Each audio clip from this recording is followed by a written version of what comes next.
Bismillahirrahmanirrahim. Bismillahirrohmanirrohim. Assalamualaikum warahmatullahi wabarakatuh. Solawat dan salam selalu dan tetap tercurahkan kepada junjungan kita Nabi besar Muhammad Sallallahu Alaihi Wasallam.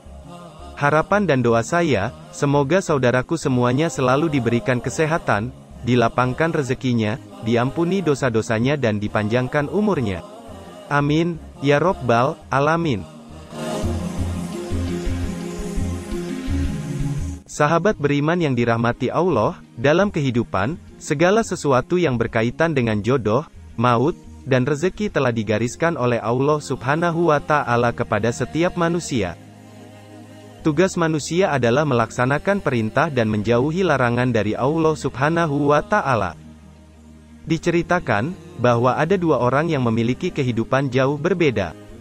Yang satu adalah seorang laki-laki yang hidupnya bergelimang harta, kaya raya, dan sibuk dengan urusan duniawi. Di sisi lain, ada pula seorang perempuan yang dikisahkan sebagai sosok yang miskin namun justru menghabiskan waktunya untuk selalu beribadah kepada Allah. Kesungguhan dan kerja keras sang lelaki telah membawanya pada kemapanan ekonomi yang ia idamkan.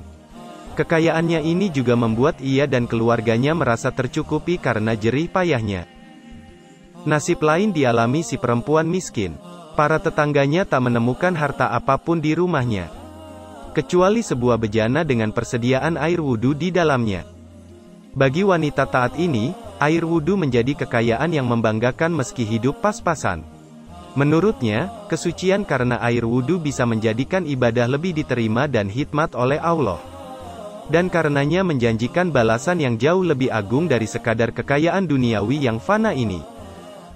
Syekh Abdul Wahab Asy-Syarani dalam kitab Al-Minau Saniyah mengisahkan, suatu ketika ada seseorang yang mengambil wudhu dari bejana milik perempuan itu.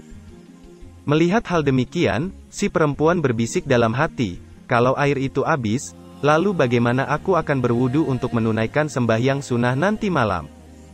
Dari hal ini terlihat, apa yang tampak secara lahir tak selalu menunjukkan keadaan sebenarnya. Diceritakan, setelah meninggal dunia, keadaan keduanya sangat jauh berbeda. Sang lelaki yang kaya raya itu malah mendapat kenikmatan surga, sementara si perempuan miskin yang taat beribadah itu justru masuk neraka. Mengapa hal ini bisa terjadi? Lelaki hartawan tersebut menerima kemuliaan lantaran sikap zuhudnya dari gemerlap duniawi. Kekayaannya yang banyak tak membuatnya larut dalam kemewahan, cinta dunia, serta kebahilan. Apa yang dimilikinya hanya semata untuk memenuhi kebutuhan hidupnya dan menunjang keadaan untuk mencari ridho Allah. Pandangan hidup semacam ini nyatanya tak dimiliki si perempuan. Hidupnya yang serba kekurangan itu justru menjerumuskan hatinya pada cinta kebendaan. Buktinya, ia tak mampu mengikhlaskan orang lain berwudu dengan airnya, meski dengan alasan untuk beribadah. Ketidakikhlasannya adalah petunjuk bahwa ia miskin bukan karena terlepas dari cinta kebendaan melainkan dipaksa oleh keadaan.